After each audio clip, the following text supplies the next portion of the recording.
Okay, so I have to start this deep dive with a bit of a confession.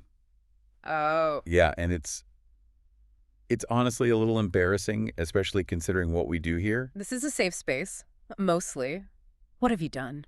Well, I was looking at my bookshelf this morning, Mm-hmm. and I have that whole section on like self-improvement and mindfulness. I know it well. Stoicism, humility, Yeah, all the hits. all the hits. I've read them. I've highlighted passages. I can quote them at you. Hi. But then I got cut off in traffic on the way here, and I didn't just get annoyed. I went full scorched earth. Oh, I no. was screaming, my face was red, and in the middle of all that, I had this flash of realization, I believe 100%, in the concept of patience. I know all the arguments for it, but I clearly don't have it. So you possess the library, but you don't possess the trait itself. Exactly. And that gap it's more like a canyon between believing something is true and actually being that thing. That is what we are digging into today. We're looking at a source that I think is going to bruise a few egos. Mine included. Mine too. We're unpacking excerpts from The Architecture of Transformation and a specific chapter called Why Wisdom is Preserved in Structure, Not Belief. And the whole premise is basically an attack on the way we, especially people like us, like you listening, the way we approach growth. Right. The text argues we're just obsessed with the wrong mechanism. We are all about belief, and we totally ignore structure. Which is a huge problem because, as the author puts it, belief is portable, structure is not. Okay, let's stop right there, because when I first read Belief is Portable, my immediate reaction was, well, that's a good thing. Of course. I want my values to be portable. I want to take them with me. Right. So why is the text framing that as, like, a defect? It's not so much a defect as it is a limitation. Think about the physics of it. If something is portable, like a suitcase, Okay. it means it's separate from you. You pick it up, you carry it. But the key is you are the one carrying it. You're in control. You can put the suitcase down whenever you want. You can swap it for a different one. So my belief in Stoicism is it's just my carry-on bag. Right. And here's the really crucial part. The person carrying the bag doesn't change. You can carry a bag full of books on humility, but the muscles you use to carry it, they're the exact same muscles you'd use to carry a bag full of arrogance. Wow. The belief is just content added to your life. It doesn't actually restructure the life itself. That stings. It feels like I'm just accessorizing my ego with better concepts. The text would say that's exactly what the ego does. I mean, the ego loves belief. It's a super low-calorie way to feel good about yourself. Yeah. You can say, I'm a person who believes in justice, and you get that little hit of dopamine, that sense of identity, without ever doing the hard structural work of actually being just. Okay, so if belief is the suitcase, then what is structure? Structure is the building. You can't carry a building. You have to enter it. Right. And this is where the friction comes in. When you walk into a building, let's say it's a cathedral or a dojo or even just a tiny room, the walls don't move for you. You have to move around the walls. The building dictates the movement. Precisely. The text says belief allows you to stay the same. Structure works on the person who submits to it. It's an external constraint that, it forces internal reorganization. But doesn't that sound, I don't know, a little oppressive? We live in the age of flexibility. We want agile everything. The idea of submitting to a rigid structure feels very old world. It feels like giving up your freedom. And that is the modern critique, 100%. We equate freedom with lack of constraint. Yeah. But the author flips that around with a really sharp question. If you're free from all structure, are you actually free? Or are you just a slave to your own impulses? Whoa. Okay. I mean, think about it. If I don't have a structure for my diet, I'm not really free to eat what I want. I'm just a slave to my blood sugar and my cravings. Or my phone. If I don't have a structure for my time, I'm a slave to distraction. Totally. The argument here is that real freedom, the freedom to be something other than just a reactive animal, that actually requires a container. This gets us to what I think is the most practical part of the source, this idea of load-bearing elements. I love that term. Such a good architectural metaphor. Me too. And it says that things we might dismiss as, like, religious fluff, Right. things like fasts or vows or rituals, they're actually load-bearing. They aren't decorations. They are tools designed to do one specific thing, interrupt the ego. Interrupt is the key word there. We all run on a default operating system, right? That system is, I want, I get, I feel, I do, and structure just throws a wrench right in those gears. Okay, so let's go through the list from the text, because I want to push back on a few of these. First one is, a fast interrupts appetite. This is the baseline, the entry level. But is this just about food Mhm. or some kind of diet culture thing? No, not at all. It's about sovereignty. Biologically, your body sends a signal, hunger. Your brain normally hears that as a command, eat. It's a closed loop. Stimulus, response. Exactly. When you fast, not for weight loss, but as a practice, a structure, you're inserting a pause button into that loop. You feel the hunger, and you say, I hear you, but we're not doing that right now. You're breaking the chain of command. You're proving to yourself that you are not your appetite. If you never fast, you might believe you have self-control, but you've never actually tested the load. You've never put any weight on that bridge. Okay, that makes sense. The next one's heavier, though. A vow interrupts impulse. This is the one that really clashes with modern culture, I think. We value authenticity so much. Which we usually define as being true to how I feel in this exact moment. Exactly. If I'm not feeling it, I should stop, right? If I fall out of love or a project gets boring, isn't it inauthentic to just keep going? That's the belief mindset. I believe in this relationship as long as it aligns with my feelings. But a vow is a structural piece of machinery. It says, I promise to do this thing, period, regardless of how I might feel about it in 2026. It anchors your action to a past promise, not a present emotion. It saves you from the tyranny of your mood. Because if you only work when you're inspired or only love when you're feeling affectionate, you're just surfing on chemicals. A vow forces you to act even when the chemicals are gone. And that's where the change happens. That is where the transformation is. That's how you actually become a faithful person instead of just a person who loves the idea of faithfulness. I see the utility in that, even if it sounds exhausting. But this next one, this is where I really struggle. A ritual interrupts improvisation. Knew you'd hate this one. You're an improviser. I am.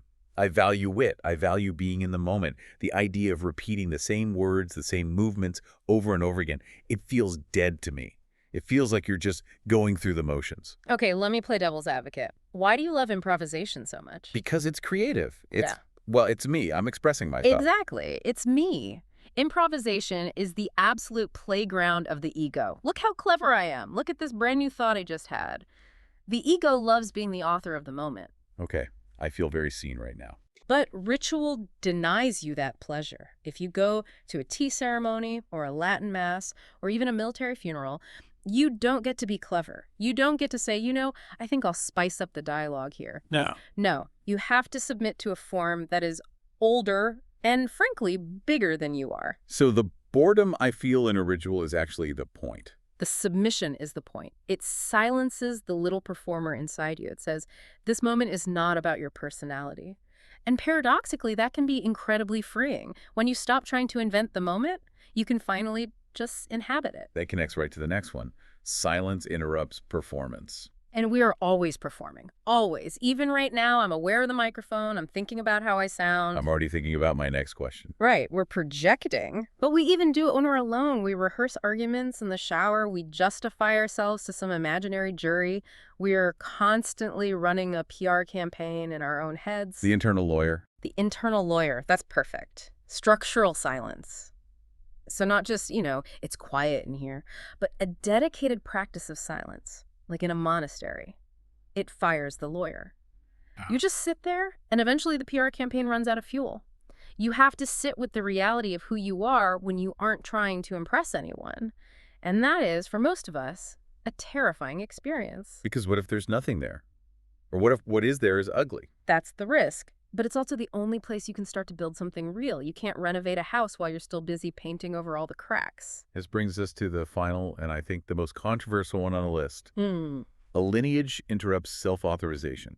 Self-authorization. That's the motto of the internet age, isn't it? I did my own research. I define my own truth. I'm spiritual in my own way. We see all of this as empowerment, but the text frames it as a trap. A trap. Because if you authorize yourself, you are stuck in a feedback loop of your own biases. You will never, ever adopt a practice that truly challenges you because you are the one picking the practices. You'll just pick the ones that fit in your luggage. So I'll pick the meditation that relaxes me, but I'll skip the charity that costs me time and money. Precisely. You become the curator of your own comfort zone. A lineage, which the text calls structure across time, it breaks that loop. It says, sorry, you don't get to decide what the training is. It reminds me of the old trade guilds. or even just learning an instrument. You don't hand a violin to a kid and say, play what feels true to you. Right. Express your truth. No. It would sound like a dying cat. You say, hold the bow like this, stand like this, now play this scale until your fingers bleed. The structure has to come before the expression. You have to submit to the lineage of violinists before you can make real music. Yes. But wait, isn't there a huge danger there? Mm-hmm. Blind submission to authority. That's how you get cults. That's how you get abuse. That is absolutely the danger, and the text doesn't ignore that. Structures can be corrupt, lineages can be toxic, for sure. But the argument is that the opposite danger is just as real, the danger of being a puddle. A puddle. A puddle has no shape. It just goes wherever gravity and the cracks in the pavement take it. Without a retaining wall, you don't have a self, you just have a mess. So it's a trade-off. You risk rigidity to gain depth. Yes. And the text has this great line. It says, what is perceived as inflexibility is often protection against distortion. Think of a retaining wall holding back a mudslide. It has to be rigid. If that wall is flexible and open-minded about the mud, the house is gone. That is a powerful image. We always think of rigidity as being closed-minded, but here it's load-bearing. It's the difference between a definition and an opinion. A definition is rigid. That's what makes it useful. I want to zoom out for a second. We've been talking about individual psychology, but the text makes a broader point about society, right? Yeah. It contrasts this modern marketplace of spirituality with these ancient schools. It calls it the buffet approach. In the modern world, wisdom is a commodity. It's packaged. You buy the book, you take the weekend workshop. It's designed for consumption. And because it's a product, it has to be pleasing. It has to fit my identity. Totally. If a discipline makes you uncomfortable, you just leave and find a new one. Oh, this yoga teacher is too strict. I'm going to go find one who plays pop music. Yeah. The customer is always right. But in transformation, the customer is almost always wrong. The customer is almost always wrong. That's why they need transformation in the first place. Ancient systems got this. They didn't care about your self-expression. They cared about shaping you. There's a distinction the source makes between fragmentation and cohesion. Yeah, that's huge. Belief fragments. If we're all just swapping ideas, we're like a book club. We might have a nice chat, but then we all go home to our completely separate lives. Okay.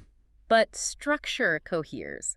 If we both submit to the same difficult thing, if we both go through boot camp, or we both fast for Ramadan, or we train for a marathon together, that shared submission creates a bond that opinions just never can. It's the difference between agreeing with someone and sweating with someone. Perfectly put.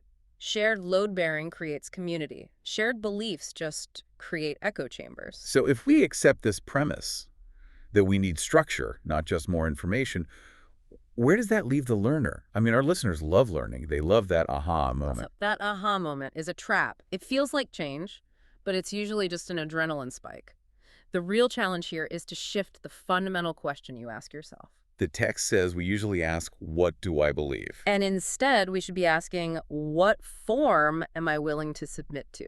That is a terrifying question. What form am I willing to submit to? It's terrifying because it requires a kind of death of the ego.